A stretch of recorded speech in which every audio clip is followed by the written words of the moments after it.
An unsurpassed, penetrating, and perfect Dharma is rarely met with, even in 100,000 million kalpas. Having it to see and listen to remember and accept, I vow to taste the truth of the Tathagata's words. Good evening. Good evening. I do believe last week we spoke about, it's odd, why don't you sit over here, Bob? So I just feel, well, maybe Dennis sitting over there so that, yeah, and I'll just move back a bit so that we are. Oops. Why don't you sit over here?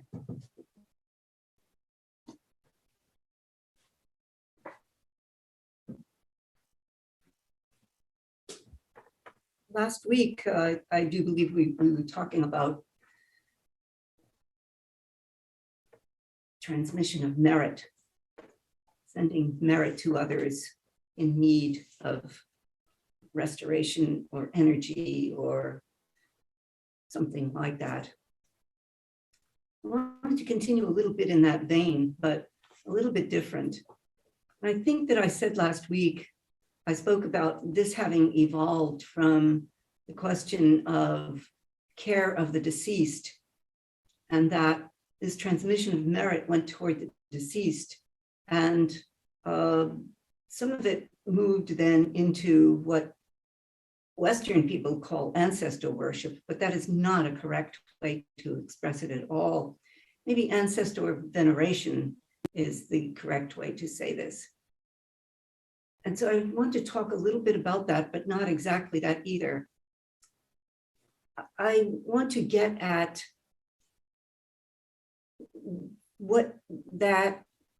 how we enliven our space and how we care for the sacred space that we are in is somewhat related to that.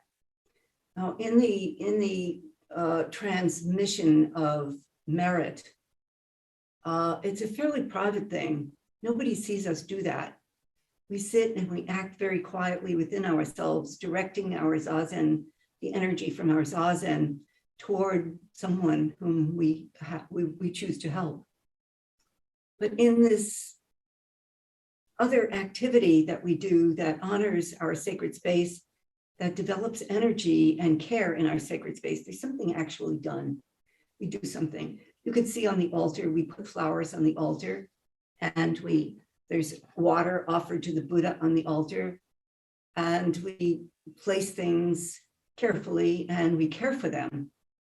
So this maintaining a kind of a sacred presence wherever we are is an actual action. It's a visible action. And I want to suggest or encourage people to take this up because it creates an atmosphere in our very homes or wherever we live, wherever we are, because we did that action and we know that we did that action.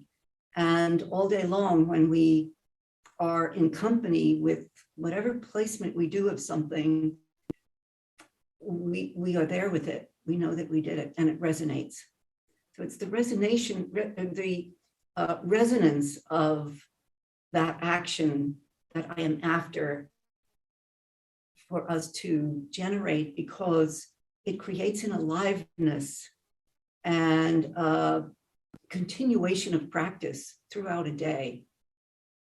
So we do various practices. As I say, we put a flower on the altar and water and various things. We bring bells. That is also another practice. So I wonder what people do at home, and we'll talk a little bit whether you do something at your home and whether you have an altar at home. And I encourage people to have an altar at home. Not that you have to put a giant Buddha statue in its place, but a reverential place where you acknowledge your own actions in relationship to the world, or in recognition of one's own grief, perhaps we are suffering from deep grief and we need to deal with that in some way. And the altar is a sacred place that absorbs those mental states, emotional states, reverential states, prayerful states, any of that. An altar is just an important place in one's home. And as I say, you don't even have to have a Buddha statue on it. You simply need to have a place that you designate as that sacred spot on a table or on your mantle or wherever you decide, where you might make some offering. And there are all kinds of possibilities. Maybe you find a stone when you are out in the garden, and it's a special stone of some kind. You see something, you pick it up, and there's resonance in any stone. There's resonance in all of the earth. And so you place it on your altar in recognition of that moment and that care that the earth provides for us, that stone provides for us, for instance. This morning, I was walking through one of my rooms and I saw this stick on the floor, and I was at a distance and I couldn't imagine what it was. And when I approached, it was a little lizard. I don't know how the lizard got onto the second store, up on the, way up there. I have no idea. I'm glad it was not in my bedroom or in my bed. I will say that much. But of course, I found something to be able to pick it up. I found a plastic jar to put on top of it and then to slide a piece of paper underneath. And I must say I had quite a nice exchange with that lizard that was so scared and so trembling and couldn't know that I was not going to kill it or do anything like that. But as I became calm with it and conversant with it, it stopped wriggling. And I felt a deep connection with this lizard, which is very much a part of our earth and a part of our life, our beings on this earth. And so I took it outside, of course, and much enjoyed the day with the thought of that lizard appearing on my floor. I have no idea how it could get in. But those moments come, and we can spiritualize them by acknowledging the being, caring for it, of course. And then we are extended then by right of that action, we are extended into the floor of the earth and that life of that lizard. And so all of those actions become part of that day of creating resonance in all of our experience all around us in the course of a day. And we don't have the Greek gods with us anymore because we stopped paying attention to them. It's essentially what happens is when we don't pay attention to something, it falls away. It loses its energy, and we lose it from our experience. And my feeling is that right now, we deeply need to root ourselves in the earth and in these kinds of basic, simple practices that revive our own energy in care of the earth and in care of our own souls. And that we find that rootedness in those small practices with great resonance. And we know then that we are caring for the earth and caring for what has been given to us. Now, I know, Dennis, you've got something to say about this. Well, I can. I'm sure I'll agree with everything you said. Yeah, and I'm sure you have an altar at home. And what kinds of practices do you have around that? Well, my living situation has reduced my altar to the minimal. I live on a small sailboat. Oh, So, well, that's big practice. so in Small altar maybe, but wow. in the past, I would have had a meditation room, Yes, or at least a corner of a room. yes, Now, there's one corner of one shelf, which is where I have my formal altar. It's yes. a small sandalwood Buddha that I've had for 30 years, and a small, you know, the Sarnath Buddha in the teaching posture? What, show me. It's the, Oh, yeah. I don't know that. Yeah. We don't have that so much in our practice, but I got it in India, in I Sarnath. see. Okay. So it was the site where he gave this, Buddha gave this first So sermon. it's something like this. Yeah. Can you see it? There it is on my robe. You can see it. So I've got those images, and also a crucifix Mhm. with supposedly relics of Saint Francis. Uh-huh. So I've never considered myself non-Christian. I've maintained that continuity. Yes. Those are the roots. That's where I get the foundation in spiritual Yes. interest and ethical foundation. So I've always maintained on my altar will be a cross. Yes. crucifix. Right. Uh, Well, and of course you picked a very fine saint to be in company with. Mhm. So that's the physical altar. Yeah. I also, when I moved on to the sailboat, one of the first things I did was there's a ceremony for dedicating a space. So I dedicated the boat as a mandala. Oh, You got the mast, okay, that's Mount Meru. You have the fore and aft and port and starboard, those are the four directions. yes, Sure, why not? Make it a mandala. absolutely. So That's I beautiful. dedicated my living space, the boat I was living on, as a mandala. That's another sort of, I guess, physical connection gesture. And of course, the mandala in the microcosm, the body is a mandala, Yes, the boat is a mandala. Extend that, and the whole world becomes the mandala. indeed. And when you make those very specific practices of this place, the mandala, it's easier to transfer it. Yes, yeah. So do you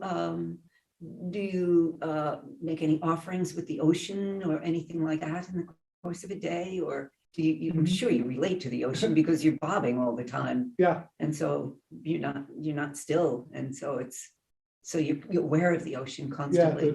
The movement of the boat, even if it's very subtle, sort of becomes a part of the rhythm of life. Yes, yes. My morning practice, I usually go up to there's a garden overlooking the bay, and a bench that's convenient for sitting. So Yes, unless it's really raining hard, yeah, I right. go up and do my morning practice there, looking out, and then sort of sanctify Right. that area. Very beautiful. Yeah, Rainier becomes a pretty good Mount Meru. Yeah. Visualize it formally as a mandala. Yeah. Wonderful, wonderful practice. Yeah. And then there's also the mala that I wear. Okay. You know, it's there's been a lot of mantras recited on this mala. Yes. Well, it's been broken and restrung in several Uh-huh. times and lost a few beads and replaced a few beads. It's the same mala. Right, right. The same Right. continuity mala. So this becomes, That's I right. wear it because it rattles rattles. and gets in the way, and it's a constant reminder of the practice. Yes. And so it's also a reminder of the vows.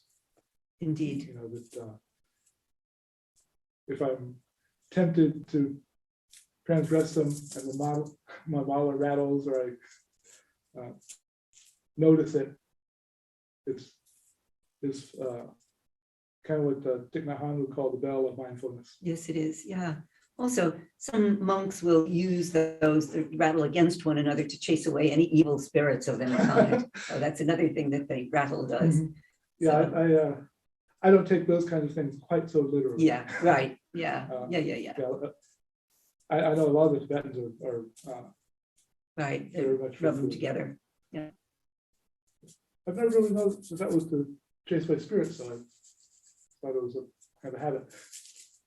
Well, certainly, the only time that I know that we use it in Soto Zen is in funerals, when we encourage the deceased to depart and go their way and to fly into the sky. So we, they much larger beads than you have, and they are rubbed together in order to chase them away.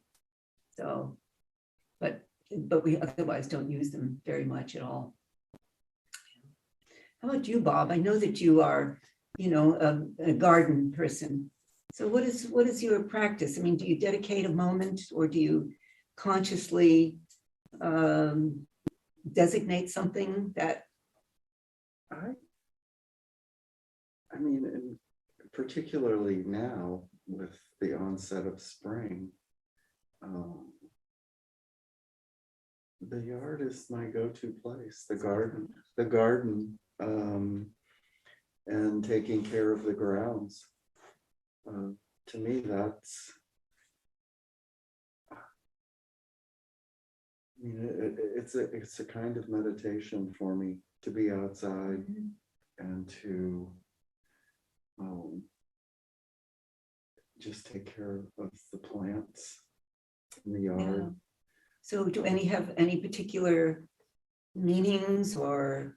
Yeah, actually, I managed to bring a peony from St. Louis, which my sister saved from my grandparents' house. They were avid roses, flowers, garden. That's probably where I picked up that bug. And so I brought it home with me on through the airport. Wow. And planted it, and it's beginning to made it through the winter. So I have a little small section in the front yard where the peony is located, a small lavender, which I purchased because it was named the Betty Lavender. My mom's name is Betty. And my grandma always planted violas. Okay. So I'm slowly creating a little garden, a family remembrance kind of right thing. So right. Yeah, increasingly the yard is becoming our courtyard, and you've been to my house. There's a courtyard as you enter. Yes. I would very much like to. It's a wonderful, quiet, peaceful place to sit, and so it becomes like an altar or an offering. Yes, where you make conscious offerings of some kind that you wish to remember. Yeah, and there is a corner of the yard. I've been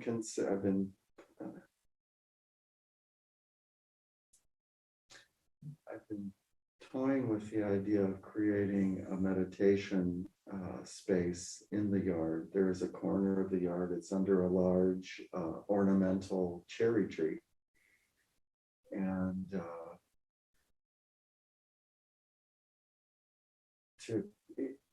basically a meditation hut. Yes. I keep going over ideas for how I might do it and how large, and I don't have a good feel for if there's an appropriate way to construct such a thing.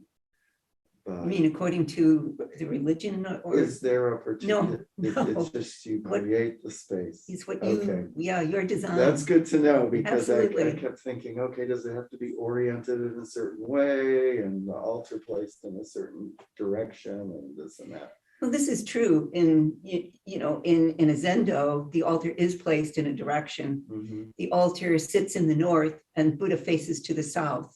Okay. And so when we do a funeral, the deceased face the north and sit in the south. So they face the opposite and face the Buddha.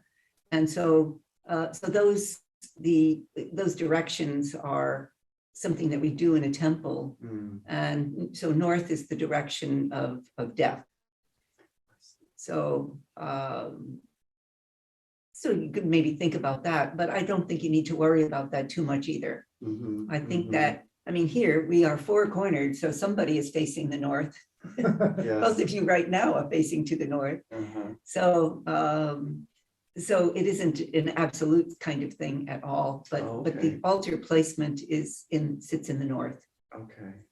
So, but you know, your hut can do whatever you wish. Okay. But yeah, I just find there are too many distractions inside the house. Yeah. I mean, for me anyway, it could just be me. Well, your entire garden then becomes a kind of an altar as you work on it, and as you serve it, and you are enlivened by the species that you've planted, and you watch them and care for them, and all of that is a meditation, and also an enlivening spirit that you tend to take care of every day. And that's what I'm talking about, is enlivening one's place of being, one's place of practice, one's place of being, by these small offering gestures that become extremely important for one's own soul and one's recognition of awareness of what is around us. You know, are we aware of the room when we walk into it? And these gestures begin to build that ability to be able to be aware of what is happening in this room. How is the person next to me? You know, what are we feeling together? And moves us more greatly into the practice of intuition, rather than the flatness of looking at an article. But we approach things intuitively.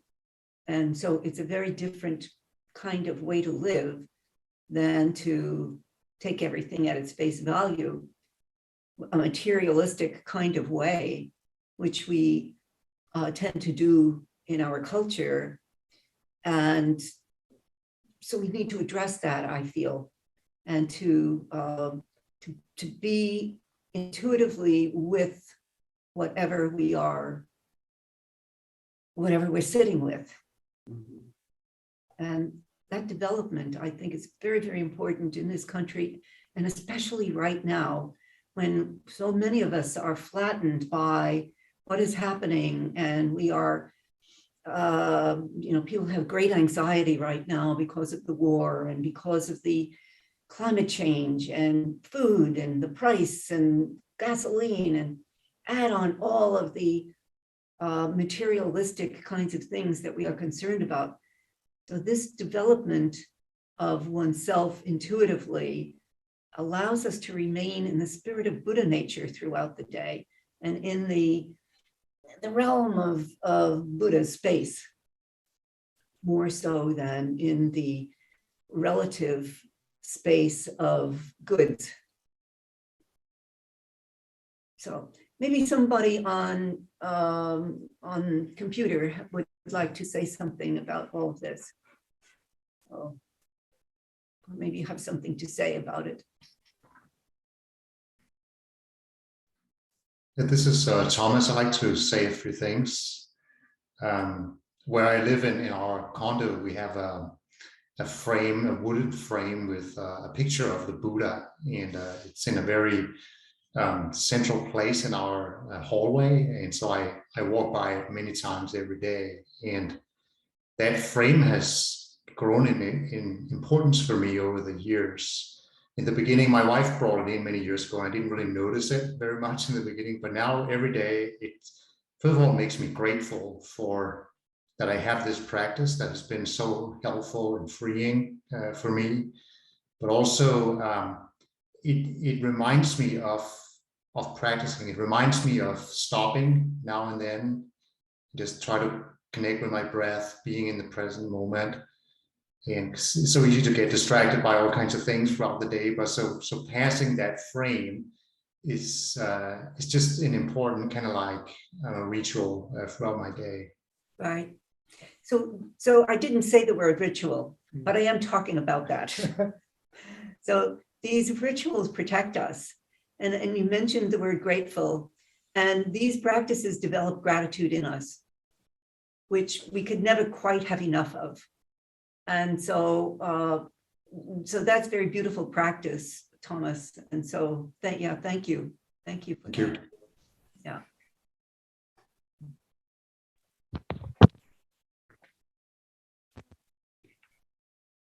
Yes, Larry. Peter and I live in a modest size house, and so there's not a lot of room, or I couldn't find a separate place for to create an altar space.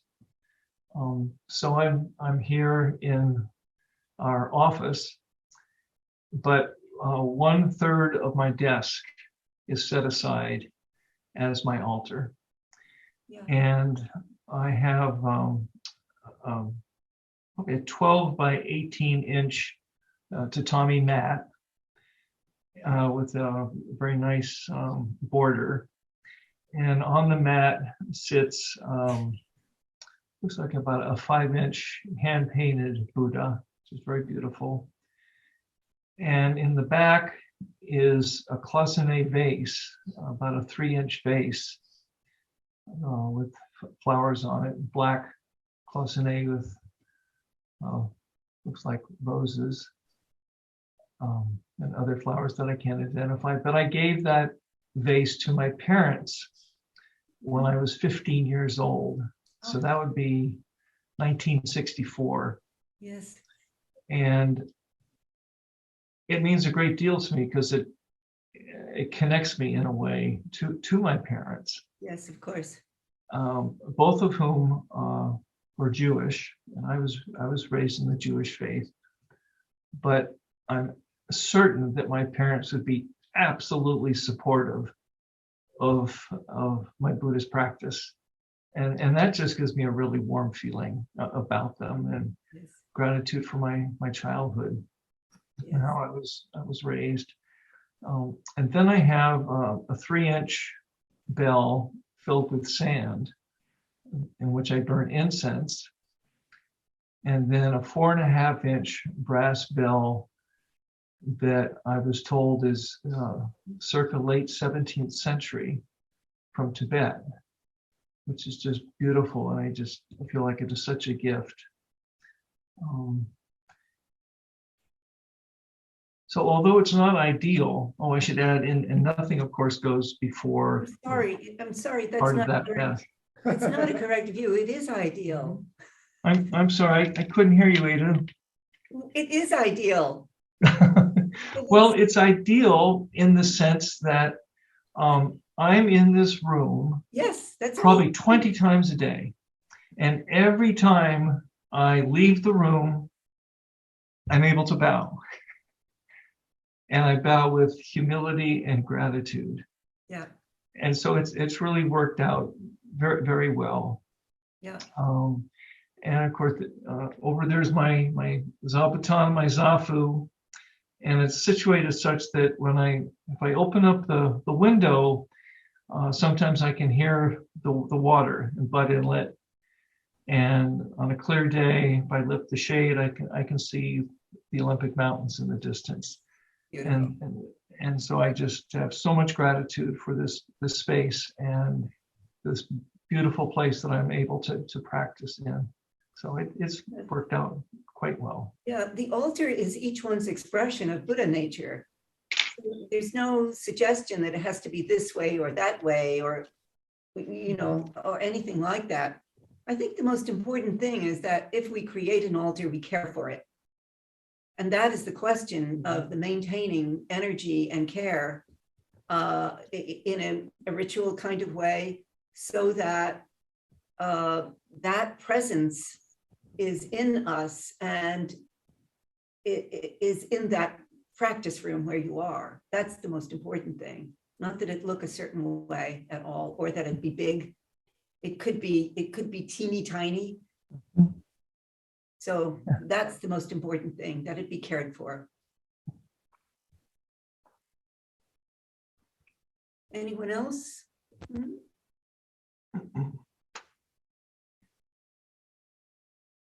Okay, we'll finish then.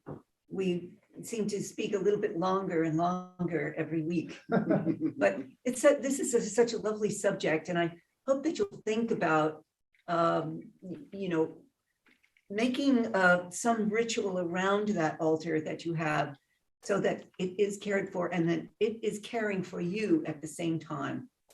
And that is what's important about it. And you feel your spirit lift, and you feel cared for by the Buddha, by caring for the Buddha. So, okay. Beings are numberless, I vow to save them. Delusions are inexhaustible, I vow to end them. Dharma gates are boundless, I vow to enter them. Buddha's way is unsurpassed, I vow to become it.